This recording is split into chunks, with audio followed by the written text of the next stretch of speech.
सेवता विधानसभा क्षेत्र से समाजवादी पार्टी के पूर्व विधायक रहे महेंद्र सिंह झील बाबू ने आज अपना पर्चा दाखिल किया।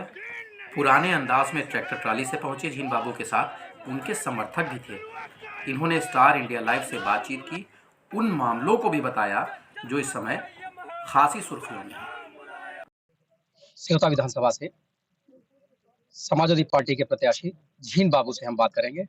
सबसे पहले झील बाबू, आपसे हम ये जानना चाहेंगे कि 21 साल आपने अपने क्षेत्र का प्रतिनिधित्व किया जी, क्या क्या आपने विकास कार्य कराए, प्रमुख क्या थे? सबसे प्रमुख तो हमारा चालारी घाट का पुल है, जो एक सपना था, और वो सपना माननीय मुख्तार अनीस साहब हमारे गुरु, उनका देखा हुआ सपना था।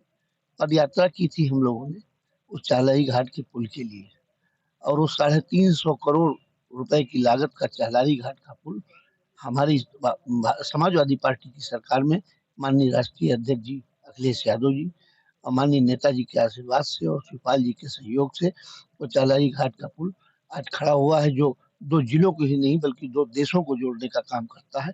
सबसे बड़ा काम तो एक वही है।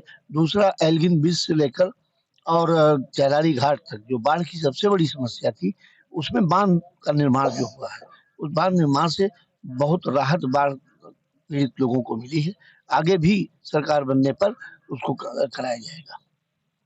गांजर की सबसे बड़ी समस्या, जैसे आपने बताया कि बांध बना, समस्या का हल हुआ, मगर पूरी तरह नहीं हो पाया। आज भी लोग परेशान हैं, और उससे बड़ी समस्या परिसीमन की होती है। तमाम से लोग बाढ़ आती हैं और उसके बाद उनकी जमीनें उपजाऊ खेती बहा के ले जाती हैं। जो पहले था वही आज भी है। फर्क क्या रहा? फर्क जब बांध बना, उससे जितने में बांध बन गया है उसमें राहत मिली है, और जो आगे बाकी है वो भी काम समाजवादी पार्टी पूरा करेगी। प्राथमिकता के आधार पर हम उसको बाढ़ से निजात दिलाने का काम करेंगे। आपके क्षेत्र में सड़क निर्माण एक बड़ा मुद्दा है। आपने इस मामले में कितना विकास कार्य किया है? 5 साल बनाम 21 साल। रेउसा चौराहे पे आप चले जाइए, और रेउसा चौराहे से चाहे आप चालारी से बहराइच चले जाइए, चाहे रेउसा से तंबौर होते हुए सीतापुर चले जाइए, चाहे रेउसा से बिस्वा होते हुए लखनऊ चले जाइए या सीतापुर चले जाइए, चाहे रेउसा से महमूदाबाद होते हुए लखनऊ चले जाइए, चारों हाईवे बन गए हैं आज की तारीख में। और इसके अलावा जो क्षेत्र में काम कराया गया है सड़कों का, गांव सड़क पहुंचाने का, वो 21 सालों में इतनी सड़कों सड़कों का काम किया गया है कि उनके नाम गिनाना मुश्किल है कि हम इस तरीके से इतना याद रहे कि 21 साल में इतना काम हुआ है। ज्ञान तिवारी जी कहते हैं सड़कों का जाल उन्होंने बिछाया है। पिछली जो 21 साल रहे उन्होंने ऐसा कुछ भी नहीं किया है। आपका क्या कहना है? अगर 21 साल में कुछ नहीं हुआ तो 21 साल का काम 5 साल में कैसे पूरा हो जाएगा? ये तो हमको लगता है कहीं से संभव नहीं है। एक छोटा सा बच्चा अगर जन्म लेता है तो वो पहले ही इंटर में नहीं पहुंच जाता है। उसकी पहले अगर पढ़ाई शुरू होती है तो प्राइमरी से शुरू होती है। तो अब ये कह दीजिए कि एक बार में ही मतलब 5 साल का बच्चा, 6 साल का बच्चा प्राइमरी में पहुंचा हुआ है और उसको सीधे इंटर में पहुंचा दिया जाए, कैसे पहुंच जाएगा? 21 साल का काम और 5 साल के काम की बराबरी कोई कर ही नहीं सकता है। अपनी जबान है, कोई भी कुछ कह सकता है, उसके लिए हम रोक भी नहीं सकते किसी को। झील बाबू का नाम आता है तो सबसे पहले इस वक्त एक बार फिर सोशल मीडिया पे एक वीडियो वायरल हो रहा है। तमाम सी बातें फिर शुरू हो गई हैं। इस बारे में आपका क्या कहना है? जो भी किसी तरीके के हमारे जो खिलाफ इस तरीके के वीडियो वायरल हो रहे हैं, उसमें किसी भी मामले में मुझको दोषी नहीं पाया गया है। मैं जो एक गोवा वाला मामला चल जाता है हमारा, कहीं हमारी पोस्ट पर जाती है तो उसमें बहुत से लोग डाल देते हैं गोवा वाले महाराज की जय। तो गोवा का मामला एक लेके चलते हैं, उसमें फाइनल रिपोर्ट लग चुकी है, ऑलरेडी एक्सेप्ट हो चुकी है माननीय न्यायालय के द्वारा। और भी जो मुकदमा हमारे ऊपर थे बहुत साल पुराने के, वो सब मुकदमे हमारे खत्म हो चुके हैं, उनमें कोई दम नहीं है।